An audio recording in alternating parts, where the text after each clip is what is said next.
Ah ha ha ha. UFOs, flying saucers, little green men. What a joke. Nobody falls for that besides little kids and tinfoil hat crazies.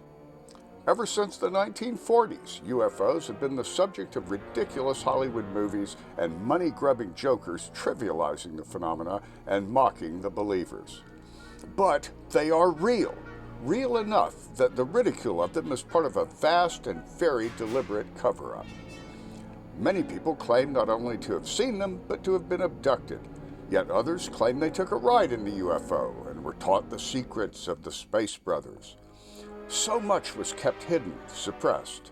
Did you know that many small towns in America were invaded? But the gullible rural rubes didn't see it that way.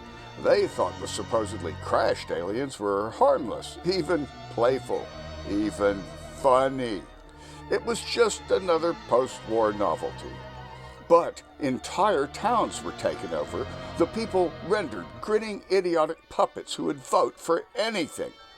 And yet, to the early proto-subgenius type of person, though as yet ignorant of Bob and his prophecy, much less their own Yeti heritage, the visitors seemed benign. Those latent weirdos had their slack glands awakened. Perhaps it was a rehearsal for the real X-Day coming in 1998.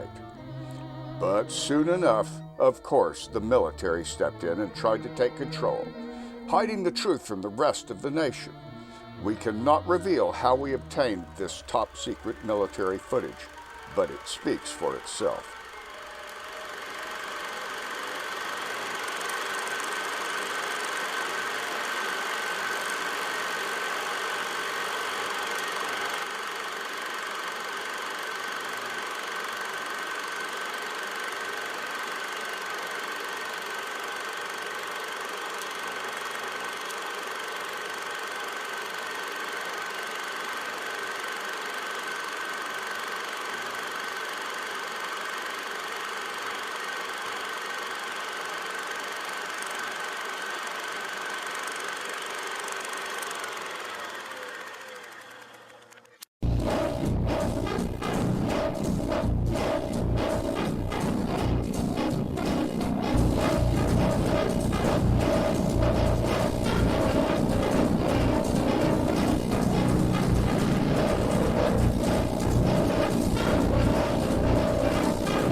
The military convinced themselves that they were in control, but it was obviously the Greys who were experimenting on them. The insane events in Dallas in 1963 were but one example of the massive cover-up, and the result of this mad brainwashing of an entire population led directly to the terrible vortex of slackless pinkness that is our modern world today. But little did the conspiracy know, J.R. Bob Dobbs had been on the job the whole time. Working behind the scenes, elusive, they could never pin him down. Bob knew that the visitors were not the true Exodus he had seen in his imagination.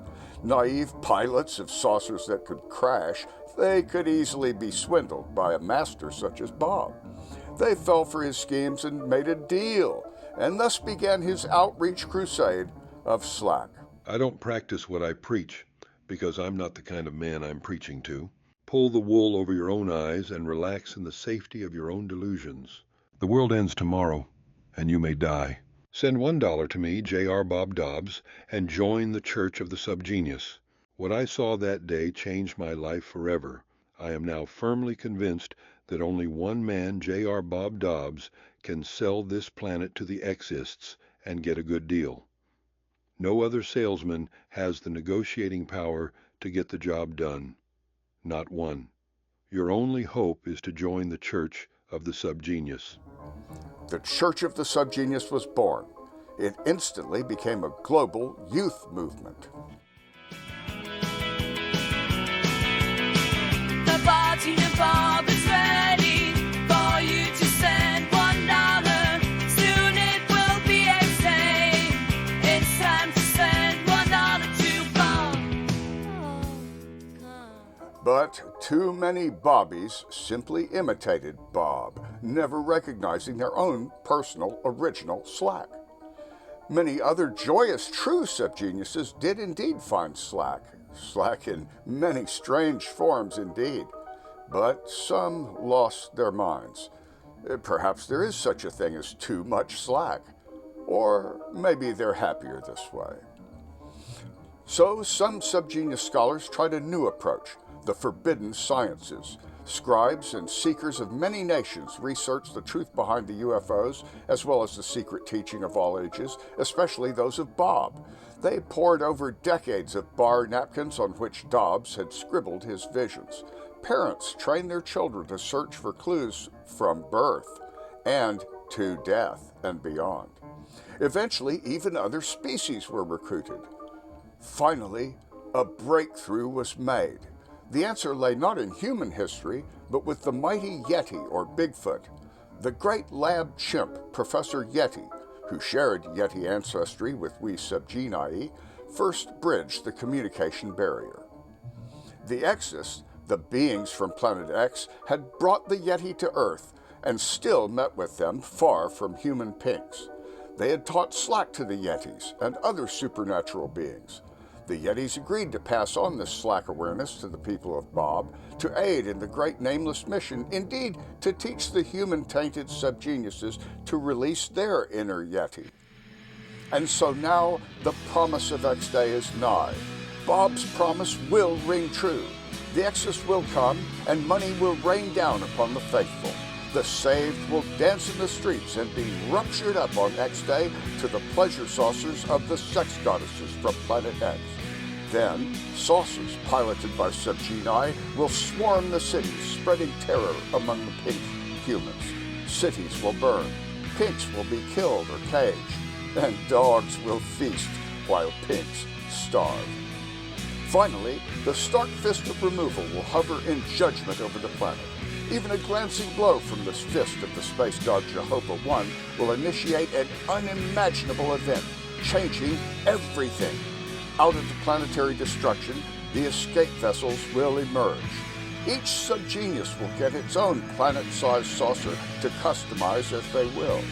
They will then head towards Planet X. The sex goddesses will join them on their journey and share their prodigious gifts. These sex goddesses will look however each subgenius wants them to look. They can take any form. What they really look like is anybody's guess. These goddesses, who can appear male or whatever, will usher the faithful to whatever paradise they desire.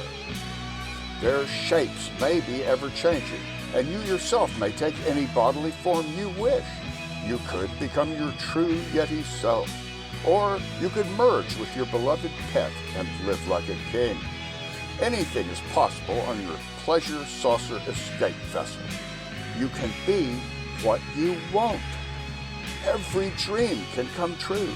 The only limit is your imagination. You can relive the ideal childhood you never had. Every fantasy a reality. Indeed, you can change your entire reality with every whim. But the choice is up to you. Send $1 to J.R. Bob Dobbs and join the Church of the Subgenius. That's subgenius.com.